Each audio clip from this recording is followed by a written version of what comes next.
onze ganse koelen nog van kansen. Onze ganse, oei, die hartse staren. Hi and welcome to Ways. Today I'm picking up my good friend Hilton Teague and we're going to a Nissan GTR day. Now the GTR is said to outperform most European and American supercars, so let's go see what the fuss is all about. So here we are, my friend Mr. Hilton Teague. Once again.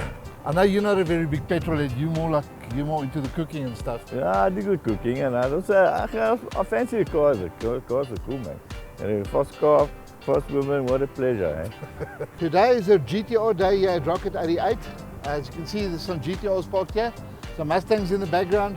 We did something on the Mustangs a while ago, but today is the day of the GTRs. Now what I like about the GTR is the Japanese built a supercar for a third of the price that can outrun about 70% of the supercars that's available today. And I think that's quite a feat. These cars, you should see them in the, I watched them plenty on the Samola hill climb and yes, they smoke it, eh? They're unbelievably fast, There's a lot of corners, uphills, a few straights that are in there, but they got to handle the corners, they got to handle the uphill, and they do pretty well, eh? What's amazing about these cars, it's only a 3.8 litre, so it's not a huge engine. It's a 3.8 litre V6, and when these things come out, everybody says, why do you bring out such a small motor? But then they stuck 2 turbos on it. And all these engines are also hand built. They're hand built in the factory. Yeah. Which is a good thing because now you can check your tolerances and all those things.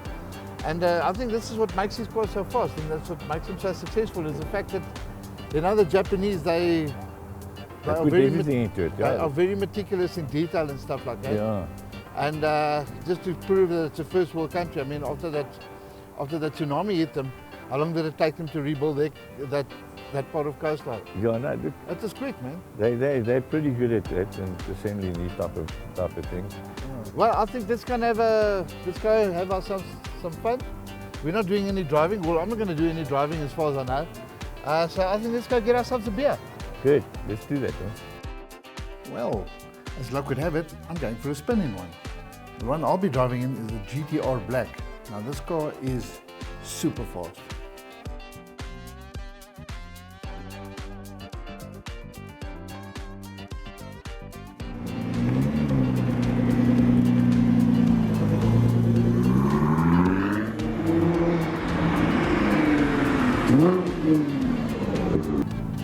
I love the sound of these cars. This V6 makes an amazing sound, and it's pretty much a very unique sound. But did the Japanese decide to go with a V6 from the beginning, or was there any talk of a V8 or maybe a V12? No, previous platform was a straight 6. Your R34, 33, 32s are all straight 6s. That was a 2.6 litre, wasn't it? Correct. With twin turbos? Correct. With R35 shape, they pretty much designed the car from the ground up. Okay. And new configuration of the engine, V6 3.8 litre twin turbo. Obviously still 4-wheel drive. Yeah. But with this is they moved the gearbox to the back just to get a 50-50 weight balance over the front. Oh, the gearbox in the back? Yeah. Ah, interesting, like the old Alphas? Yes. Like the old Alpha GTVs? Yes. I remember the GTVs, I mean, those were just... Yeah, those were phenomenal cars in the day. Those cars were actually way ahead of their time. If you looked at the Dion suspension they had at the back and the gearbox at the back, the gearbox at the diff at the back. Yeah. Oh, yeah. And they've been going with the GTRs for 50 years now. Yeah. So we never got them here up until R35 was officially imported by Nissan.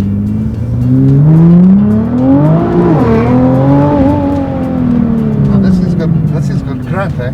Oh, I love this.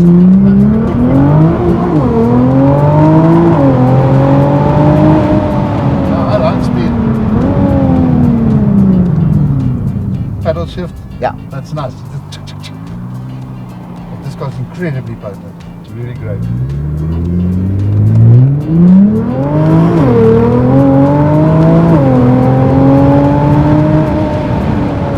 I've driven some supercars in my life, and I can tell you this thing will outrun a lot of supercars. No, this car is not lazy. Yeah? No, it's definitely not lazy. No, it's really an awesome car. I mean, in stock trim, you're looking at a 0 to 100 time of 2.7 seconds.